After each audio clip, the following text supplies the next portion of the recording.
अस्सलाम वालेकुम नाजरीन, मैं हूं मोहम्मद हफीज खान।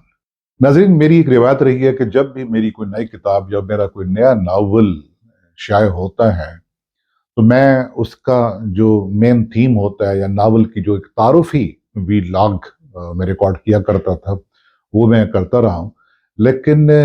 इस साल मैं बावजूद अपनी कुछ मसरूफियात के वीलॉग से भी एक तरफ रहा, वीलॉग बनाने से, लेकिन अपने जो इस साल में मेरा नया नावल था हर एक जन्म की जानेमा, जिसका ये मैं आपको टाइटल दिखा रहा हूँ, और ये इस साल मार्च में शाया हुआ था। और अभी दिसंबर के पहले हफ्ते में कराची में जो उर्दू आलमी कॉन्फ्रेंस होती है, इस दफ़ा 17वीं आलमी उर्दू कॉन्फ्रेंस थी, तो वहाँ इस हर एक जन्म की जानमा की बुक लॉन्चिंग भी हुई, इसकी रुनमाई की तकरीब भी हुई, और इस पर जो गुफ्तगू की वो एक बहुत आला पाया के दानश्वर हैं। वो बाहर भी होते हैं, कराची में भी रहते हैं, उनका नाम है डॉक्टर उमैर अहमद खान। तो उन्होंने इस पर गुफ्तगू की, अ, उन्होंने इस नावल को खोलने की भी कोशिश की कि खोल कर सामीन को बताएं कि इसमें है क्या। नाज़रीन, इस नावल का जो इंतसाब है वो इसकी कहानी को बयान करता हुआ दिखाई देता है। मैंने इसमें लिखा, नवाबों के हरम में जिल्लतों की असीर उन बांदियों के नाम, जिनका हुस्न ही हर दौर में उनकी हरमा नसीबी का सबब हुआ। नाज़रीन, ये कहानी है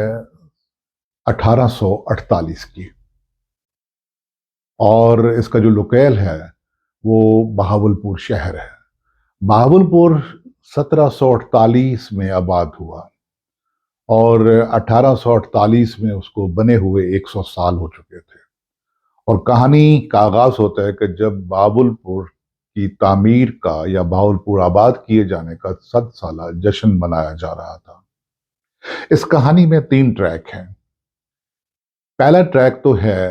कि बहावलपुर की उस वक्त समाजी जिंदगी क्या थी, वहां के लोग कैसे रहते थे, क्या उनका इंटरेक्शन कैसे होता था, उस दौर के में क्या क्या अहम बातें थी, उस दौर के रस्म रिवाज क्या थे, लोगों की लिविंग कैसी थी। इसमें ये सारा कुछ दिखाई देता है, उनके कारोबार क्या होते थे, खाना पीना क्या होता था, ये सब बातें, शादी ब्याह की रस्में भी होती थी। इस नावल का जो दूसरा ट्रैक है वो है नवाबों के तर्ज हुकूमत के बारे में, जो बहावलपुर के अब्बासी नवाब थे। ये उस दौर की कहानी है जिसमें जो पीरियड कवर हुआ है वो 1848 से 1856 के दरमियान का पीरियड है, कि जिस दौर में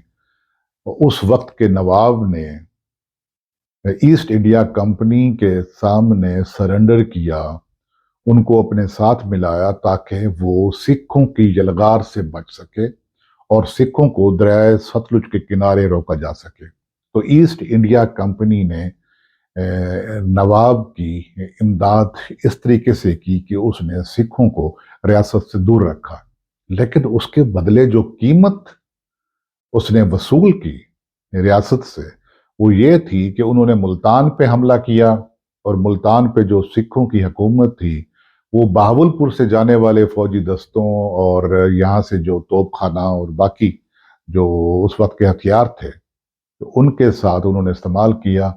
और मुल्तान में जो हुकूमत थी मकामी लोगों की, लेकिन उनकी सरपरस्ती सिख हुकूमत कर रही थी, तो उस हुकूमत को ख़त्म किया, और जो गवर्नर था मुल्तान का उसको कैद करके कलकत्ते पहुंचा दिया गया। और या इस तरीके से मुल्तान समेत बाकी पंजाब पर भी अंग्रेज़ों का कब्जा हो गया, और रियासत बहावलपुर तो पहले ही उनके साथ हद से ज़्यादा ताउन कर रही थी। इसी में एक और बात आती है कि अंदर जो दरबारी साजिशें वो क्या थी। उस वक्त के नवाब ने अपने वली अहद को अपनी वफात से कुछ अर्सा पहले क्यों माजूल किया, और एक और शहजादे को क्यों मुकर्रर किया अपना वली अहद, उसके पीछे क्या दास्तान थी, उसके पीछे कौन कौन सी साजिशें चल रही थी।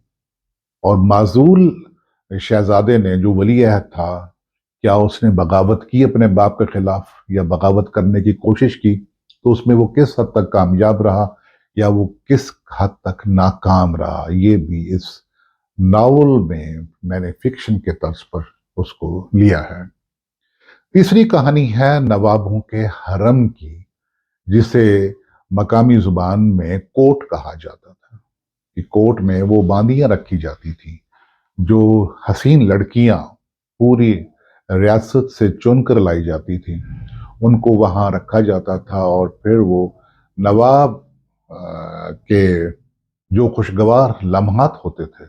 ان کو مزید خوشگوار کرنے کے لیے کس طریقے سے وہ ان کی سہولت کاری کرتی تھی اور کیا ان کی زندگی ہمیشہ کے لیے برباد ہو جاتی تھی یا وہ آباد ہو جاتی تھی، کیا ان کی باری پھر کبھی نواب کی زندگی میں آ سکتی تھی یا نہیں آ سکتی تھی، ان کی سماجی حیثیت کیا تھی، لڑکیوں کا انتخاب کیسے کیا جاتا تھا اور لڑکیوں کو عام گھروں سے نکال کر وہاں نواب کے کوٹ تک یا نواب کے حرم تک کیسے پہنچایا جاتا تھا، اور پھر وہ جو جسے میں نے ایک لفظ کا کوائن کیا جانے ماں جانے من سے کہ جانے ماں وہ حسین لڑکی کہ ہر دور کی حسین لڑکی کس طرح اپنے حسن کے ہاتھوں ہی برباد ہوتی چلی جاتی ہے۔ میں یقین سے کہتا ہوں کہ اگر آپ اس ناول کو پڑھنا شروع کریں گے تو اس کو ختم کیے بغیر نہیں رہ سکیں گے۔ اس ناول میں کئی سوالات پیدا کیے ہیں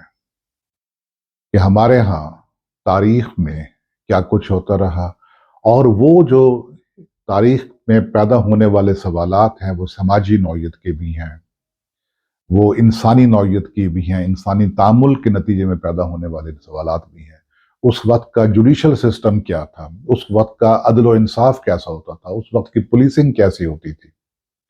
تو یہ سارے سوالات ان کے جواب آج کے عہد میں بھی آپ کو ویسے کے ویسے ملتے ہیں یا کیا ان میں کوئی تبدیلی آئی ہے، تو یہ آپ پڑھ سکیں گے ہر ایک جنم کی جانمہ میں۔ باقی ناولوں کی طرح میرے اس ناول کو بھی جو اس وقت پاکستان کا سب سے اچھا اشاعتی ادارہ ہے بک کارنر جہلم، انہوں نے اسے نہایت اہتمام کے ساتھ شائع کیا اور اس کی قیمت بھی مناسب ہے۔ یہ آپ کو بک کارنر جیلم سے آن لائن دستیاب ہو سکتا ہے، آپ انہیں فون کریں گے، ان کا فیس بک پیج ہے، تو فیس بک پیج پہ آپ جا کر ان کا نمبر لیجئے اور رابطہ کیجئے، اور یہ ناول یقیناً آپ اسے چاہے اس موسم میں پڑھیں چاہے کسی موسم میں پڑھیں، آپ اداس ہوں، آپ خوش ہوں، آپ کسی کیفیت میں ہوں، تو یہ ناول آپ کے زندگی کے وہ جو لمحات ہیں ان کو ضائع ہونے سے بچا لے گا۔ تو یہ تھا میرے ناول ہر ایک جنم کی جانمہ کا تعارف۔